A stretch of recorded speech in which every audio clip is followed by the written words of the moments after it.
Bonjour à tous, je suis Gilles Mancian, je venais vous saluer. On est en train de traverser cette éclipse. Les éclipses sont les plus puissantes de tous les transits, hein, parce que c'est pendant cette éclipse, même si elle est passée, c'est-à-dire que c'est un petit peu comme ça remettait à jour tout le programme de réalité sur des choses qui ne sont absolument pas au-delà de notre conscience. Donc c'est un peu comme si on était dans un vide, hein, il y a plein de possibilités, parce que enfin, je viens ici pour communiquer des idées, partager, ancrer ces idées apporter une vision spirituelle sur les choses. Je suis amené dans ces vidéos à discuter plein de sujets différents. J'essaie de le faire le plus neutralement possible, de manière neutre. Savoir qu'on est rentré, on a choisi de revenir dans cette incarnation, dans la troisième dimension, une dernière fois. Hein. Normalement, ça va vraiment notre prochaine réalité d'existence, dans notre prochaine incarnation. Cette incarnation nous apprend tellement que ça va créer ce changement total de réalité. Mais enfin, pour le moment, de toute manière, on vit toujours ici, maintenant. C'est l'expérience du présent. Il faut arriver à voir la perfection dans chaque moment présent, même si les choses peuvent paraître imparfaites, comme Lao Tzu expliquait, le maître de sagesse dans le Tao Te Ching, c'est que la perfection infinie est tellement parfaite, elle paraît imparfaite. Donc il faut arriver à reconnaître ces moments pour arriver à se reconnaître dans cette lumière de l'éternité qui est toujours présente. Et parce qu'on est rentré dans cette illusion de la société matérialiste. Hein. L'illusion, c'est que Dieu n'existe pas. Là, l'illusion, il existe ou il n'existe peut-être pas, comme si c'est la source, le créateur, la force qui maintient toute cette existence en réalité, l'un qui est tout, hein, Allah, celui qui est le père du temps et de l'espace, hein, parce que on est à la recherche du suprême dans l'univers, le vrai, le beau, le bien, la maîtrise du temps et de l'espace. Mais il y a des niveaux. Une fois qu'on aura maîtrisé ça, on va à la recherche de l'ultime, la transcendance du temps et de l'espace, jusqu'à arriver à l'absolu, qui est encore quelque chose qui n'a pas de début, pas de fin, pas de temps, pas de. C'est à travers les co-absolus, c'est des choses qu'on apprendra plus tard. Mais enfin, pour le moment, la réalité, ce que l'on recherche, c'est revenir à cette unité, hein, cette unité qui, euh, disons que le choisir que la vie est éternelle, et de choisir de croire en Dieu, c'est vraiment le choix suprême, parce que il n'y a pas de choix plus important. C'est vraiment tout ce que l'on recherche se trouve dans cette connexion. Hein, c'est là, toutes les sciences. Pour moi, le Bouddha est un bien plus grand scientifique que toute la science que l'on connaît aujourd'hui, parce qu'il apporte toute cette science de la lumière, ou le maître de Lao Tzu avec le Dao. Donc c'est parce que bon, les moines bouddhistes en réalité ont vraiment certains, ils sont à la recherche d'une divinité à l'intérieur d'eux. Donc c'est parmi les communautés les plus éclairées. Même si bon, le Bouddha, les sciences du Bouddha étaient très avancées, les sciences spirituelles. Mais enfin tout ça, c'est des connaissances on va retrouver. Parce que tout le monde peut accéder à cette connaissance de l'immortalité, de l'éternité, et c'est juste il faut avoir la conscience pour ça. Il y a des gens qui ont des blocages mentaux tellement forts, ils ne peuvent pas s'y ouvrir. On cherche à reconnecter à cette énergie de l'infini qui n'a pas, il y a pas d'au-delà, ce qu'on appelle Dieu, l'un, qui est tout est inclus à l'intérieur de cette conscience éternelle. Qui représente un peu le Père absolu. Mais on ne peut pas nier, on a vécu dans une civilisation qui reconnaît, en tant que civilisation par rapport aux grandes religions, qui reconnaît la paternité de Dieu, mais qui nie la maternité de Dieu.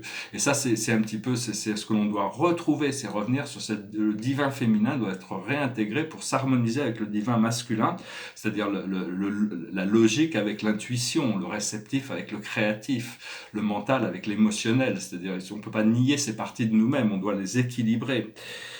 Et donc voilà, je vais tirer quelques cartes. Je venais juste, c'est une éclipse, il y a des choses, tellement de transformation. Et donc c'est important de continuer la méditation. La méditation, c'est pour ça que je disais que les moines bouddhistes ont un avantage, ou les moines en général, un avantage dans leur spiritualité, parce qu'ils arrivent à effacer le monde extérieur pour concentrer la plus grande partie de leur temps et de leur attention sur leur ascèse, sur leur évolution de leur monde intérieur. Et donc, avec le but de devenir Bouddha. Hein. Mais le bouddhisme n'est pas vraiment une religion, parce que le Bouddha a atteint la lucidité et la sérénité, le nirvana, sans avoir besoin d'avoir recours aux forces brahmaniques, aux dieux, quoi. Donc, il est Et une fois qu'il est arrivé là-haut, le père des Bouddhas, Dieu, le père des Bouddhas, l'a renvoyé pour continuer à apprendre dans le samsara, mais il a gardé cette partie de lui-même qui reste éternellement en nirvana, éternellement dans l'immobilité et donc c'est important d'apprendre à faire. Bon, les moines bouddhistes font 2 heures de méditation normalement, au moins minimum le matin et 2 heures le soir. Tous les bouddhistes pratiquants. Et cette méditation ou la prière aussi, la prière fonctionne. Hein, mais bon, c'est ce qui fonctionne pour les musulmans comme prière, chez les bouddhistes. Mais l'idée, c'est on cherche à se rapprocher de Dieu ou de la lumière ou de notre être véritable. Alors même si il faut en faire, même si c'est une discipline, que c'est 10 minutes le matin et 10 minutes le soir, c'est bien de commencer par là. Au bout de quelques jours, si on arrive à tenir on commence à voir les progrès, ce que ça nous apporte au bout de quelques jours. Donc il faut continuer vraiment à persévérer. La situation, c'est la mission, c'est-à-dire prendre, se préparer pour cette mission planétaire de l'âge d'or et préparer le premier contact aussi. Enfin, moi, j'écris un livre, dès que ce livre va pouvoir se publier, je vais pouvoir commencer à aller discuter de tout ça dans les médias pour apporter un peu de lucidité sur toutes ces choses. Ce qui vient autour de cette situation, c'est l'intuition, c'est le divin féminin. On doit continuer à travailler avec notre esprit logique, mais ça, on connaît, on a l'habitude. Ce qu'il faut, c'est intégrer beaucoup plus de notre intuition. Ce que l'on voit devant nous, c'est l'amitié. L'amitié, c'est une des forces les plus puissantes. C'est ce qui nous connecte, c'est ce qui nous relie, c'est ce qui rend la vie, ce qui stabilise la vie. Lao Tzu, encore une fois, pour revenir sur le maître de sagesse, disait, quand on est aimé, on devient fort. Mais quand on aime, on devient courageux, parce qu'il faut du courage pour aimer. Mais donc l'amour, c'est un échange, un flow. Hein, c'est quelque chose de mystérieux. On a toujours des nouveaux octaves d'amour à découvrir à l'intérieur de nous. L'amour lumière, l'amour inconditionnel. Et l'amitié fait partie vraiment la base. C'est une base extrêmement solide. C'est très épicurien. Ce que l'on a dans notre subconscient, c'est la réparation. Parce que bon, il y a des choses à réparer, qu'une fois qu'on prend conscience de la lucidité, on s'aperçoit qu'on a créé des choses dans le passé qui n'étaient pas en harmonie avec notre plus haute version de nous-mêmes. Et donc il va y avoir besoin de rétablir tout ça, mais ça c'est déjà dans le passé, hein, c'est déjà bien ancré. Et là on en est au cheminement, on est en train de cheminer, on est en train d'avancer dans notre fréquence, connectée toujours plus profondément. Ce qui arrive dans le futur immédiat, c'est le départ. C'est vraiment le nouveau départ. C'est vraiment une carte magnifique, ça y est. On peut tourner la page. On va pouvoir tourner la page. Ce qui sont nos forces dans cette situation, c'est la compassion. La compassion, c'est l'amour. Plus on a de courage, au plus notre amour se développe et notre lucidité aussi. Et au plus notre amour se développe, au plus les actes de courage deviennent nombreux et la lucidité vient aussi. Et au plus on est lucide automatiquement, au plus on aime et au plus on devient courageux dans l'entreprise de se perfectionner soi-même. C'est souvent à ce niveau-là. Ce qui vient de nous du monde extérieur, c'est cette magnifique carte de la rencontre, faire des rencontres. Et toutes ces rencontres qui se préparent, que ce soit des rencontres amicales ou des rencontres sentimentales, mais toutes ces rencontres font que, c'est des rencontres et des échanges qui amènent la qualité de la vie sur Terre. On est créé en communauté. Et donc il y a toutes ces nouvelles connexions, ces nouvelles rencontres qui se préparent. Il faut déjà être prêt pour ça, il faut essayer de se relaxer, être bien détendu pour pouvoir profiter au maximum de chaque expérience, arriver à voir tous ces moments. Ce qu'il y a dans notre émotions, nos espoirs et nos craintes, c'est l'élévation. On est dans le cheminement et on sent notre corps émotionnel s'élever. Et l'aboutissant, c'est l'écoute. Il faut continuer à être à l'écoute de ce que la vie nous apporte, parce qu'à certains moments, certaines choses peuvent être... la sagesse peut se diriger vers une situation, mais à un autre moment, la sagesse peut être quelque chose d'autre. Donc c'est toujours être dans le présent, à l'écoute de ce que la vie nous enseigne, être bien connecté avec notre système de guidance. Dans le monde invisible, on a notre présence je suis, mais on a aussi des guides, et il y a toutes sortes d'esprits. Bon, des fois, il y a des miroirs qui sont un peu inférieurs et des miroirs qui sont supérieurs, mais c'est vraiment... c'est vraiment aussi suivre les commandements de Moïse. Hein, bon, c'est évident, et les 2 premiers sont dans toutes les lois terrestres, tu ne tueras point et tu ne voleras point. Il y a des lois qui protègent ça quand même. Mais le 3e, tu ne mentiras point, c'est quelque chose légalement, on a le droit de mentir, à part si on a prêté serment. Donc, enfin, c'est mieux de rester connecté sur la vérité. Hein. Des fois, on est obligé de passer, on ne peut pas révéler toute la vérité, donc on est obligé de mentir par omission, ça fait partie du procédé, mais on a cette vérité intérieure. Il faut être vrai par rapport à nous-mêmes, parce que les gens qui mentent tout le temps, ils essaient d'éviter la vérité, ils essaient d'échapper à la vérité, ils essaient d'embellir la vérité. Donc il faut essayer d'être sincère par rapport à nous-mêmes, Et donc, et puis bon, parce que après ça, tous les autres livres de loi, comme les sutras bouddhistes, par exemple, toutes les règles du sutra bouddhiste, c'est des conseils de sagesse. Hein, c'est pareil dans le Coran, tous les sourates sont des conseils de sagesse. Dieu n'exige pas, il vous dit c'est mieux pour vous de faire comme ça. Donc après, c'est à nous de suivre ça. Après ça, bon, il y a le Tao Te Ching, il y a toutes sortes de livres de sagesse, mais la véritable sagesse vient de la connexion avec notre guide intérieur. La plus profonde sagesse, il y a toutes sortes de formes de sagesse. Mais éventuellement, donc voilà, on arrive, on se prépare. Hein. Derrière moi, des tableaux ici, c'est un tableau symbolique sur un monde céleste, le nuage stellaire de Nébadon. Ça représente notre univers local, 10 millions d'étoiles, 100 constellations, avec notre planète là ici en haut. Dans le système de Satania, dans la constellation de Norliatadek, dans l'univers de Nébadon, dans le super univers d'Orvonton. On a notre existence, notre aventure, on vit l'aventure de la vie dans cette... Donc c'est juste, c'est symbolique, il y a les numéros des 100 constellations, et derrière c'est un autre tableau sur le jeu de l'anneau d'or. C'est-à-dire qu'une fois qu'on a résolu la vie comme un cercle, c'est-à-dire un cercle, c'est un anneau d'or avec un point de lumière qui circule, la vie devient circulaire. On n'est plus, cet anneau d'or a été créé pour nous assister avec notre ascension. Donc ça s'appelle le jeu de l'anneau d'or.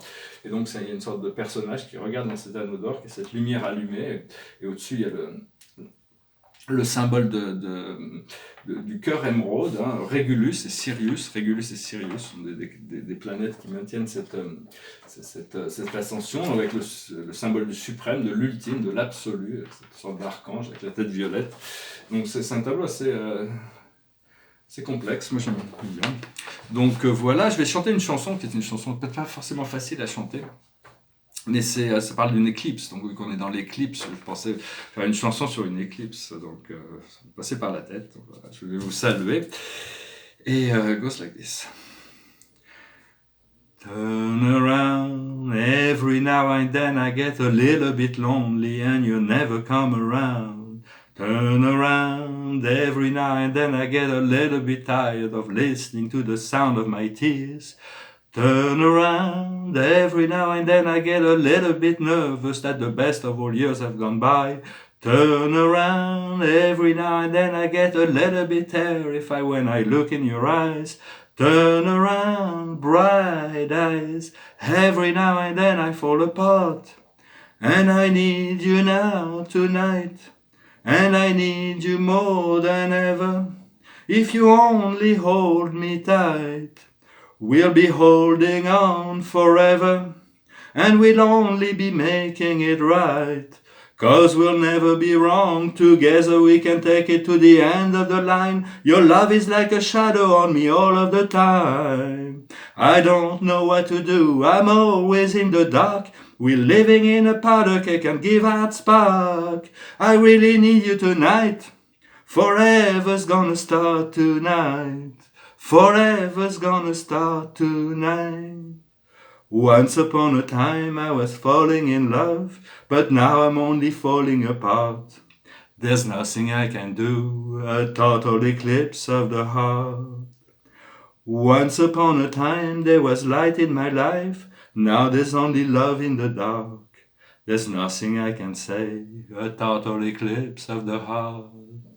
A total eclipse of the heart. Voilà, un éclipse totale du cœur. Des fois on est dans cette éclipse. Quand on est dans l'éclipse, rien n'est clair. Je vais tirer une dernière carte. Je vais le premier, juste pour conclure.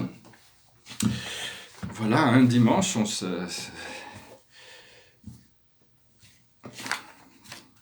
grande transformation. La carte de l'oracle final, c'est la carte numéro 21. De Sacred Phoenix Heart, le cœur sacré du phénix, c'est-à-dire que le cœur, grâce à ces éclipses, grâce à ces morts, ces petites morts, ces morts psychiques, on peut arriver à lâcher prise sur le passé et recréer, redevenir, grâce au pouvoir du phénix, un être complètement nouveau. C'est arriver à lâcher prise et c'est pour se retrouver dans cette permettre à cette lumière de devenir dominante en nous. Voilà, je vous remercie, je vous salue, je vous remercie d'aimer, de commenter, de partager, de souscrire, et puis bon, je reviendrai certainement certainement à vous prochainement. Je vous souhaite une très bonne journée. Namasté.